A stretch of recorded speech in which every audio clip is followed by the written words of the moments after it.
Hi hello welcome back to my channel ಅನುರಾಗದ ಕಥೆಗಳು. Please ನಮ್ಮ ಚಾನಲನ್ನು ಸಬ್ಸ್ಕ್ರೈಬ್ ಮಾಡ್ಕೊಂಡು ಸಪೋರ್ಟ್ ಮಾಡಿ. ಅಗ್ರಿಕಲ್ಚರ್ನಲ್ಲಿ ಸ್ನಾತಕೋತ್ತರ ಪದವಿ ಗಳಿಸಿ ತನ್ನ ಹಳ್ಳಿಯಲ್ಲೇ ತನ್ನ 20 ಎಕರೆ ಜಮೀನು ಮತ್ತು ತೆಂಗು ಅಡಿಕೆ ತೋಟಗಳನ್ನು ನೋಡಿಕೊಳ್ಳುತ್ತಿದ್ದ ಸಂಜೀವಿಯನ್ನು ಸುಶೀಲಾ ಕೈ ಹಿಡಿದು ಆ ದೊಡ್ಡ ಮನೆಯ ಒಡತಿಯಾಗಿ ಬಂದಳು. ಇಷ್ಟು ದೊಡ್ಡ ಮನೆಯನ್ನು ಹೇಗೆ ಸಂಭಾಳಿಸುವುದೆಂದು ಒಮ್ಮೆ ಗಾಬರಿಯಾಯಿತು.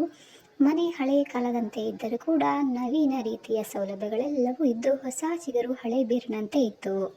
ಆ ಮನೆಯ ತುಂಬ ಸದಾಕಾಲ ಆಳು ಕಾಳುಗಳು ತುಂಬಿದ್ದರು.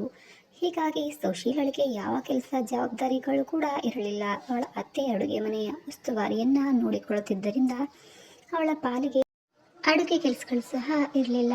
ಅವಳು ಏನಿದ್ದರೂ ಅಂದ ಚಂದವಾಗಿ ಅಲಂಕರಿಸಿಕೊಂಡು ಆ ಮನೆಯಲ್ಲಿ ಓಡಾಡುತ್ತಿದ್ದರೆ ಸಾಕೆಂದು ಅವಳ ಗಂಡ ಸಂಜೀವಿ ಹಾಗೂ ಅವಳ ಅತ್ತೆ ಅನ್ನಪೂರ್ಣಮ್ಮ ಅವರು ಹೇಳ್ತಾ ಇದ್ದರು. ತಮ್ಮ ಮಗ ಹಳ್ಳಿಯಲ್ಲಿ ಕೃಷಿ ಮಾಡಿಕೊಂಡಿದ್ದಾನೆಂದು ತಿಳಿದ ಕೂಡಲೇ ಅದೆಷ್ಟು ಹುಡುಗಿಯರು ಮದುವೆಗೆ ಒಪ್ಪದಿದ್ದದ್ದು ಅನ್ನಪೂರ್ಣಮ್ಮನವರಿಗೆ ತುಂಬಾನೇ ಯೋಚನೆಯಾಗಿತ್ತು. ಅವನಿಗೆ ನಗರದಲ್ಲಿ ಉನ್ನತ ಹುದ್ದೆ ಸಿಗುತ್ತಿದ್ದರೂ ಕೂಡ ಅವನು ಒಪ್ಪದೆ ಹಳ್ಳಿಯಲ್ಲೇ ನೆಲೆಸಿ ಕೃಷಿಯನ್ನ ನವೀನ ರೀತಿಯ ಆಧುನಿಕ ತಂತ್ರಜ್ಞಾನ ಬಳಸಿ ಮಾಡಬೇಕೆಂದು ಇಷ್ಟಪಟ್ಟು ಹಳ್ಳಿಯಲ್ಲೇ ನೆಲೆಸಿದ್ದನು. ತಮ್ಮ ಮಗ ವಿದ್ಯಾವಂತ, ಗುಣವಂತ, ರೂಪವಂತ, ಇಡೀ ಆಸ್ತಿಗೆ ಒಬ್ಬನೇ ಹಕ್ಕುದಾರ. ಯಾವುದರಲ್ಲೂ ಕಡಿಮೆ ಇರಲಿಲ್ಲವಾದರೂ ಮಗನಿಗೆ 30 ವಯಸ್ಸು ಕಳೆದರೂ ಯಾವ ಹುಡುಗಿಯೂ ಸೆಟ್ ಆಗದಿದ್ದಾಗ ಅನ್ನಪೂರ್ಣಮ್ಮನವರಿಗೆ ಯೋಚನೆಯಾಗಿತ್ತು. ಕಡೆಗೆ ಕೃಷಿ ಪದವೀಧರಳಾದ ಸುಶೀಲಾ ಸಂಜೀವಿಯನ್ನ ಮದುವೆಯಾಗಲು ಒಪ್ಪಿ ಈ ಮನೆಯ ಸೊಸೆಯಾಗಿ ಹೊಸ್ತಿಲು ಮೆಟ್ಟಿ ಒಳಗೆ ಬಂದಳು. ಅನ್ನಪೂರ್ಣಮ್ಮ ಹಿರಿ ಹಿಗ್ಗಿದರು. ಹೀಗಾಗಿ ಸೊಸೆಯನ್ನ ಯಾವ ಕೆಲಸ ಮಾಡುವುದಕ್ಕೂ ಬಿಡುತ್ತಿರಲಿಲ್ಲ. ಸುಶೀಲಳು ಕೂಡ ಅಗ್ರಿಕಲ್ಚರ್ ಪದವಿ ಪಡೆದಿದ್ದರಿಂದ ಅವಳು ಬೆಳಗಿನ ತಿಂಡಿ ಮುಗಿಸಿ ಗಂಡನೊಡಗೆ ಹೊಲ ಗದ್ದೆ ಹೀಗೆ ಓಡಾಡಿಕೊಂಡು ವ್ಯವಸಾಯದಲ್ಲಿ ಹೆಚ್ಚು ಇಳುವರಿ ಪಡೆಯಲು ತನ್ನ ಸಲಹೆ ಸಹಕಾರಗಳನ್ನು ನೀಡುತ್ತಿದ್ದಳು.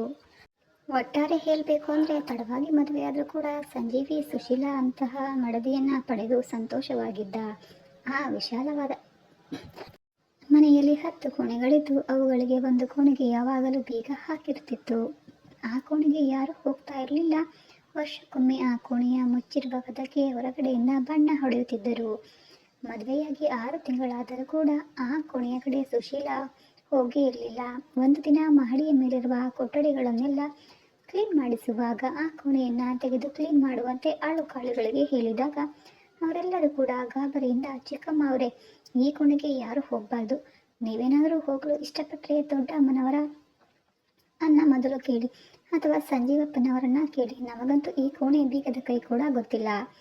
ಒಬ್ಬೊಬ್ಬರು ಮುಖ ನೋಡಿಕೊಂಡು ಸನ್ನೆಯನ್ನ ಮಾಡುತ್ತಾ ಜಾಗ ಖಾಲಿ ಮಾಡಿದಾಗ ಸುಶೀಲಾಳ ಕುತೂಹಲ ಇನ್ನೂ ಹೆಚ್ಚಾಗಿ ಸೀದಾ ಅತ್ತೆಯ ಬಳಿ ಬಂದು ಆ ಮುಚ್ಚಿದ ಬಾಗಿಲ ಕೋಣೆಯ ಬಗ್ಗೆ ಕೇಳಿದಾಗ ಅನ್ನಪೂರ್ಣ ಅಮ್ಮನವರು, ಆ ಕೋಣೆಯ ಕಡೆ ಮಾತ್ರ ನೀನು ಹೋಗಬೇಡ ಶೀಲಾ, ನಾವು ಯಾರೂ ಸಹ ಹೋಗಲ್ಲ, ಇದರ ಬಗ್ಗೆ ಹೆಚ್ಚಿನ ಚರ್ಚೆ ಮಾಡುವುದು ಬೇಡ ಎಂದಷ್ಟೇ ಹೇಳಿಬಿಟ್ಟಾಗ ಸುಶೀಲಾ ಮುಂದೆ ಮಾತನ್ನ ಬಿಡಿಸದೆ ಸುಮ್ಮನಾಗಿ ಬಿಟ್ಟಳು. ಆದರೆ ಅವಳ ಕುತೂಹಲ ಹೆಚ್ಚಿತೇ ವಿನಃ ಕಡಿಮೆಯಾಗಲಿಲ್ಲ. ನೀಲಿ, ಹಳದಿ, ಕೆಂಪು, ಹಸಿರು ಬಣ್ಣಗಳಿಂದ ಸಿಂಗಾರಗೊಂಡಿದ್ದ ಆ ಮುಚ್ಚಿದ ಬಾಗಿಲ ಹಿಂದೆ ಯಾವ ಇತಿಹಾಸವಿದೀತು ತಿಳಿಯಲೇಬೇಕೆನ್ನಿಸಿತು ಅವಳಿಗೆ. ಗಂಡನನ್ನ ಕೇಳಬೇಕೆಂದುಕೊಂಡಳು. ಅಂದು ಕೆಲವು ಸಾಮಾನುಗಳನ್ನು ತರುವುದಕ್ಕಾಗಿ ಸಿಟಿಗೆ ಹೋಗಿದ್ದ ಸಂಜೀವಿಯನ್ನ ಕಾದು ಕುಳಿತಳು. ರಾತ್ರಿ ಸಮಯ 10 ಗಂಟೆ. ಕಾರ್ ಹಾರ್ನ್ ಆದಾಗ ತನ್ನ ರೂಮಿನಿಂದ ಹೊರಗೆ ಬಂದ ಸುಶೀಲಾ ಗಂಡನಿಗೆ ಊಟ ಬಡಿಸಿ ತಾನು ಕೂಡ ಊಟ ಮುಗಿಸಿ ಕೋಣೆಗೆ ಬಂದಳು. ಸುಶೀಲಾ ರೂಮಿನೊಳಗೆ ಬರ್ತಿದ್ದಂತೆಯೇ ಹಿಂದಿನಿಂದ ಬಂದು ತಬ್ಬಿ ಹಿಡಿದ ಸಂಜೀವಿ ಮಡದಿಗಾಗಿ ತಂದಿದ್ದ ಮಲ್ಲಿಗೆ ಹೂವನ್ನ ಮುಡಿಸಿ ಮುದ್ದಾಡಿದ. ಗಂಡನ ಪ್ರೇಮದಲ್ಲಿ ಕೊಚ್ಚಿ ಹೋದ ಸುಶೀಲಾ ಸಂತೃಪ್ತಿಯಿಂದ ಅವನ ಎದೆಯ ಮೇಲೆ ಒರಗಿದಳು. ಆ ಕೋಣೆಯ ಬಗ್ಗೆ ಕೇಳಿದಳು. ರೀ, ಮಹಡಿಯ ಮೇಲೆ ಒಂದು ಬೀಗ ಹಾಕಿರುವ ಬಣ್ಣ ಬಣ್ಣದ ಮುಚ್ಚಿದ ಬಾಗಿಲಿನ ಕೋಣೆಯಲ್ಲಿ ಏನಿದೆ? ಆ ಕೋಣೆಯೊಂದನ್ನ ನಾನು ಇನ್ನೂ ಕೂಡ ನೋಡಿಲ್ಲ, ನಾಳೆ ತೋರಿಸ್ತೀರಾ? ಸುಶೀಲಾ ಆ ಕೋಣೆಯ ಬಗ್ಗೆ ಕೇಳಿದ ಕೂಡಲೇ ದಿಗ್ಗನೆ ಮೇಲೆದ್ದು ಕುಳಿತ ಸಂಜೀವಿ, ಮಡದಿಗೆ, ದಯವಿಟ್ಟು ನೀನು ಆ ಕೋಣೆಯ ಹೋಗುವುದಾಗಲಿ ಕೇಳುವುದಾಗಲಿ ಅದರ ಬಗ್ಗೆ ತಿಳಿದುಕೊಳ್ಳುವುದಾಗಲಿ ಮಾಡಬೇಡ. ಆ ಕೋಣೆಯ ಮಾತನಾಡುವುದಕ್ಕೂ ನಮ್ಮ ಮನೆಯಲ್ಲಿ ಯಾರಿಗೂ ಕೂಡ ಇಷ್ಟ ಇಲ್ಲ. ಇನ್ನೆಂದಿಗೂ ಕೂಡ ಅದರ ಬಗ್ಗೆ ಮಾತನಾಡಬೇಡ, ನನಗೆ ಇಷ್ಟ ಆಗುವುದಿಲ್ಲ ಎಂದು ಹೇಳಿ ಮುಸುಕು ಬೀರಿ ಪಕ್ಕಕ್ಕೆ ತಿರುಗಿ ಮಲಗಿಬಿಟ್ಟಾಗ ಸುಶೀಲಾಳಿಗೆ ಇದುವರೆಗೆ ಅನುಭವಿಸಿದ ಸುಖ ಜಲ್ದನೆ ಇಳಿದು ಹೋಯಿತು. ಮುಂದೆ 1-2 ತಿಂಗಳು ಕಳೆದವು. ಸುಶೀಲಾ ತನ್ನ ಕುತೂಹಲಕ್ಕೆ ಬ್ರೇಕ್ ಹಾಕಿ ತನ್ನಷ್ಟಕ್ಕೆ ತಾನು ಇದ್ದು ಬಿಟ್ಟಳು. ಅದು ಯಾವುದೋ ಕೋಣೆಯ ವಿಚಾರಕ್ಕೆ ನಮ್ಮಿಬ್ಬರ ನಡುವೆ ನೆಮ್ಮದಿ ಸುಖ ಯಾಕೆ ಹಾಳು ಮಾಡಿಕೊಳ್ಬೇಕೆಂದುಕೊಂಡು ಸುಮ್ಮನಾಗಿ ಬಿಟ್ಟಳು. ಸಂಜೀವಿಯ ಪ್ರೀತಿಯ ಅಮಲಿನಲ್ಲಿ ದಿನ ದಿನವೂ ಕೊಚ್ಚಿ ಹೋಗಿ ತನ್ನದೇ ಆದ ಪ್ರೇಮ ಲೋಕದಲ್ಲಿ ತೇಲಿ ಹೋಗುತ್ತಿದ್ದಳು ಸುಶೀಲಾ. ಸುಖ ದಾಂಪತ್ಯದಲ್ಲಿ ದಿನಗಳು ಓಡುತ್ತಾ ಹೋದವು. ಒಂದು ದಿನ ಮಧ್ಯರಾತ್ರಿ ಕಣ್ಣು ಬಿಟ್ಟಾಗ ಪಕ್ಕದಲ್ಲಿ ಗಂಡನಿರುವುದನ್ನು ಗಮನಿಸಿದ ಸುಶೀಲಾ ಮೆಲ್ಲಗೆ ಎದ್ದು ಗಂಡನನ್ನ ಹುಡುಕಿಕೊಂಡು ಹೊರಗೆ ಬಂದಾಗ ಮಹಡಿಯ ಮೇಲಿನಿಂದ ಬೆಳಕು ಕಂಡಂತಾಗಿ ಒಂದೊಂದೇ ಮೆಟ್ಟಿಲನ್ನ ಏರುತ್ತಾ ಮೇಲೆ ಬಂದಾಗ ಅವಳಿಗೆ ಆಶ್ಚರ್ಯವಾಯಿತು. ಬಣ್ಣ ಬಣ್ಣದ ಮುಚ್ಚಿದ ಕದ ಅರೆತೆರೆದ ಕೋಣೆಯ ದೀಪ ಹಾಕಿತ್ತು. ಕುತೂಹಲ ತಡೆಯಲಾಗದೆ ಅವಳು ಸದ್ದಿಲ್ಲದೆ ಆ ರೂಮಿನ ಹತ್ತಿರ ಬಂದು ತೆರೆದ ಬಾಗಿಲಿನ ಸಂದಿಯಿಂದ ಮೆಲ್ಲಗೆ ಇಣುಕಿದಾಗ ಅಲ್ಲಿ ತನ್ನ ಗಂಡ ಒಂದು ಈಸಿ ಚೇರ್ನಲ್ಲಿ ಕುಳಿತು ಎದುರಿಗಿದ್ದ ಎತ್ತರದ ತೈಲ ಚಿತ್ರವನ್ನ ನೋಡುತ್ತಿರುವುದು ಕಾಣಿಸಿತು. ಸಂಧಿಯಿಂದಲೇ ಕಷ್ಟಪಟ್ಟು ಇಣುಕಿ ದಿಟ್ಟಿಸಿದಾಗ ಅದೊಂದು ಹೆಂಗಸಿನ ಚಿತ್ರದಂತೆ ಕಂಡಿತು. ಅದರ ಮುಂದೆ ಒಂದು ವಯಲಿನ್ ಇಟ್ಟಿದ್ದಕ್ಕೆ ಸಂಜೀವಿ ಮೆಲ್ಲಗೆ ವಯಲಿನ್ ತೆಗೆದುಕೊಂಡು ನುಡಿಸತೊಡಗಿದ. ಕಿಶೋರ್ ಕುಮಾರ್ನ ಹಳೆಯ ಹಿಂದೆ ಸಿನಿಮಾದ ವಿರಹ ಗೀತೆಗಳನ್ನು ನುಡಿಸುತ್ತಾ ಭಾವುಕನಾಗುತ್ತಿದ್ದ. ಬಾಗಿಲ ಸಂದಿಯಿಂದ ಎಲ್ಲವನ್ನೂ ಕೂಡ ಗಮನಿಸುತ್ತಿದ್ದ ಸುಶೀಲಳಿಗೆ ತನ್ನ ಭುಜದ ಮೇಲೆ ಯಾರೋ ಕೈ ಇಟ್ಟಂತಾಗಿ ಬೆದರಿ ಹಿಂತಿರುಗಿ ನೋಡಿದಾಗ ಅನ್ನಪೂರ್ಣಮ್ಮನವರು ನಿಂತಿರುವುದನ್ನು ಕಂಡು ಅವರಿಗೆ ಒಂದು ರೀತಿ ಭಯವಾಗಿತ್ತು.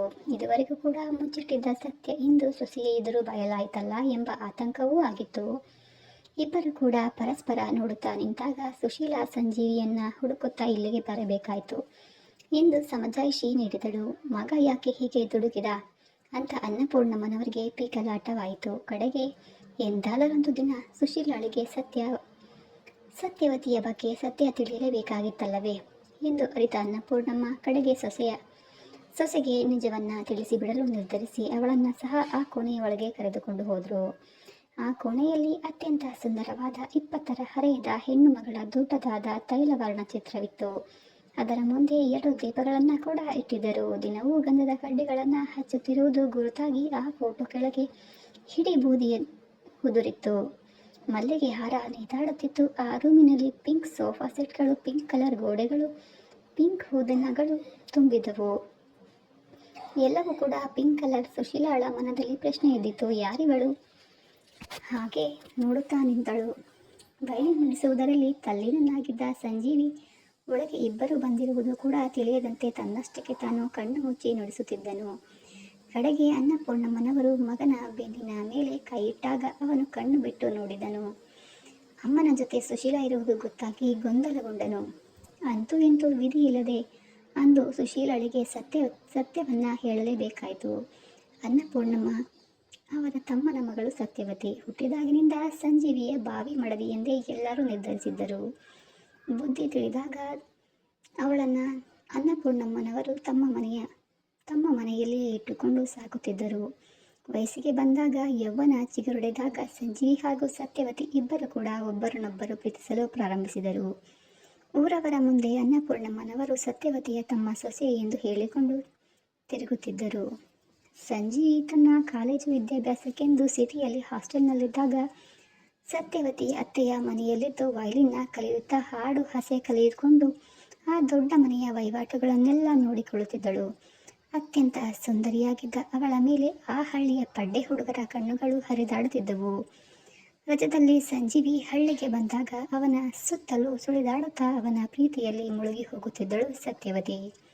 ಹಿರಿಯರು ಈಗಾಗಲೇ ನಿರ್ಧಾರ ಮಾಡಿದ್ದರಿಂದ ಸಂಜೀವಿಗೂ ಅವಳಲ್ಲಿ ನವಿರಾದ ಭಾವನೆಗಳು ಏಳುತ್ತಿದ್ದವು. ಹೊಲ ಗದ್ದೆ ತೋಟಗಳಲ್ಲಿ ತಾವಾಗಿ ವಿಹರಿಸುತ್ತಾ ಇದ್ದರು. ಅವಳಿಂದ ಸಂಜೀವಿಯು ಕೂಡ ಸ್ವಲ್ಪ ವಯಲಿನ್ ನುಡಿಸಲು ಕಲಿಯುತ್ತಿದ್ದನು.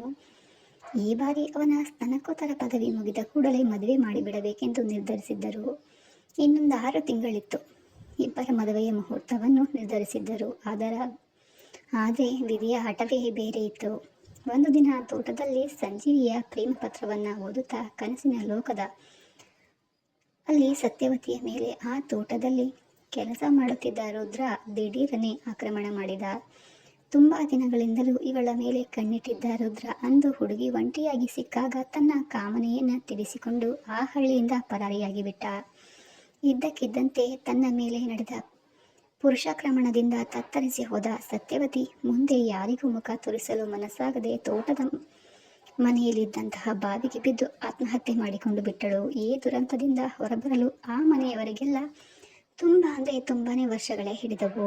ಮೊದಲಿನಿಂದಲೂ ಹೆಂಡತಿ ಎಂಬ ಭಾವನೆ ಬೆಳೆಸಿಕೊಂಡು ಕಡೆಗೆ ಮದುವೆಯ ಮುಹೂರ್ತವೂ ಕೂಡ ಇಟ್ಟು ಅದಾದ ಮೇಲೆ ಈ ಆಘಾತದಿಂದ ಚೇತರಿಸಿಕೊಂಡು ಹೊರಬರುವುದಕ್ಕೆ ಸಂಜೀವಿಗೆ 3-4 ವರ್ಷಗಳೇ ಬೇಕಾದವು.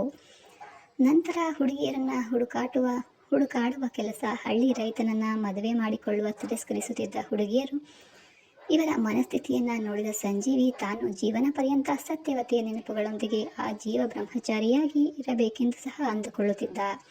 ಅಂತಹ ಪರಿಸ್ಥಿತಿಯಲ್ಲಿ ಅಗ್ರಿಕಲ್ಚರ್ ಪದವಿ ಪಡೆದಿದ್ದ ಸುಶೀಲಾ ಇವನನ್ನ ಒಪ್ಪಿದ್ಲು. ಎಲ್ಲವೂ ಕೂಡ ಸುಖಾಂತ್ಯವಾದರೂ ಸಂಜೀವಿಗೆ ತನ್ನ ಮೊದಲ ಪ್ರೀತಿಯನ್ನ ಮರೆಯುವುದು ಅಷ್ಟು ಸುಲಭ ಆಗಿರಲಿಲ್ಲ. ಸತ್ಯವತಿಯೂ ಕೂಡ ಪ್ರೀತಿಯ ನೆನಪಿನ ವಸ್ತುಗಳು ಆ ಬಣ್ಣದ ಮುಚ್ಚಿದ ಬಾಗಿಲಿನೊಳಗೆ ಅಡಗಿದ್ದವು. ಆದರೆ ಇಂದು ಆ ಮುಚ್ಚಿದ ಕದ ತೆರೆದು ಸುಶೀಲಾಳಿಗೆ ಸತ್ಯ ದರ್ಶನದ ಅನಾವರಣ ಆಗಿತ್ತು. ಅತ್ತೆ ಹೇಳಿದ ತನ್ನ ಗಂಡನ ಮೊದಲ ಪ್ರೀತಿಯ ಕಥೆಯನ್ನ ಕೇಳಿ ಸುಶೀಲಾ ಕೆಲ ಸಮಯ ನಿಸ್ತಬ್ಧಳಾಗಿ ನಿಂತಲ್ಲೇ ನಿಂತು ಬಿಟ್ಟಳು.